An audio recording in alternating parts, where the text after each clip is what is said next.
Hi, and welcome to week 5, Summation of the Law, Love the Lord your God. So this week, and by the way, congratulations on reaching the halfway point in the course. But this week our goals are to evaluate the purpose and historical content of the Decalogue and the Book of the Covenant. Now the Decalogue is the 10 Commandments. The Book of the Covenant is the laws that come after it. And then I want you to interpret the biblical text in a modern context, and then to analyze the relationship between biblical and extra-biblical laws, and to evaluate the legal material as a major theme in Exodus.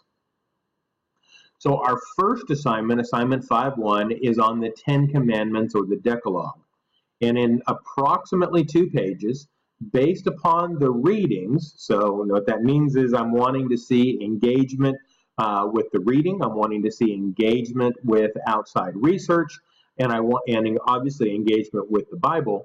I want you to compare the content, organization, and purpose of the 10 Commandments, the Decalogue, with the Book of the Covenant that comes after it.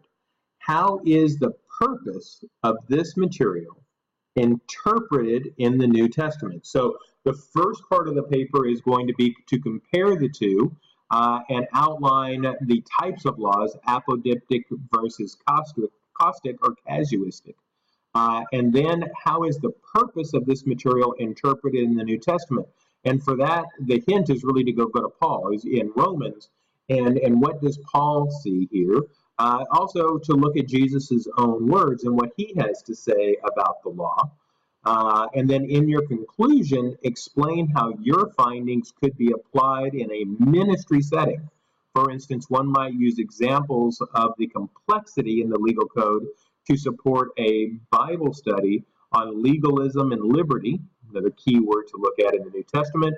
Then tie this concept to Paul's discussion of the law in Romans and Christian liberty. So it's a big assignment. I expect that many will go over the 2 pages. That's fine.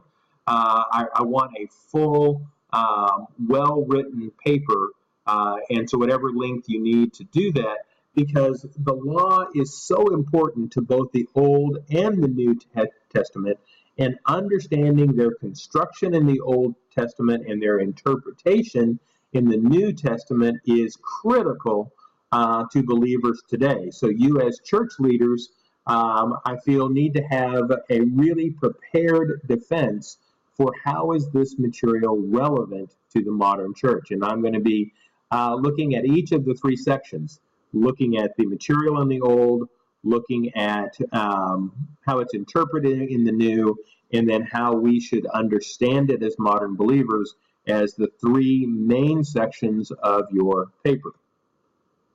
Then our second is really a comparative, looking at the law codes of Hammurabi and the Book of the Covenant, which is Exodus chapters 21 to 23.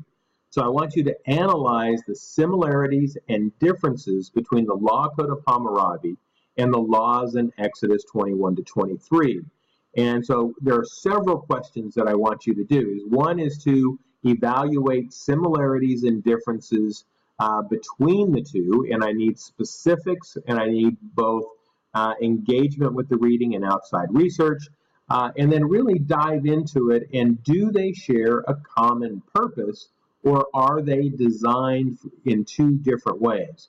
And then in part 2, include a paragraph explaining the 2 codes and why they may share similarities and languages. And spoiler alert, there are lots of very, very close similarities, despite the fact that the law code of Hammurabi is written in Akkadian, and the laws in the Bible clearly are written in Hebrew or West Semitic before Hebrew. So despite these 2 different languages, and despite hundreds of years of difference in their writing, why are they so similar? Use sources such as commentaries in Logos to support your ideas in this assignment. In other words, I'm looking for outside research in addition to your own research on comparing the 2 codes. So rubrics and due dates are under course resources. On papers, be sure to include an introduction, conclusion, and personal reflection. An effective way to do a comparison paper is to create a chart with a box for discussion. Now, I'm not saying your whole paper should be that, but I think it's a very effective way to communicate some of the information that I think you're going to want to discuss. As always, feel free to call or email me with questions. I'm in Puerto Rico on Friday, and the Dominican Republic on Wednesday. But I will be available with email as necessary, so feel free to email me as needed. Have a great day, and I look forward to reading your papers.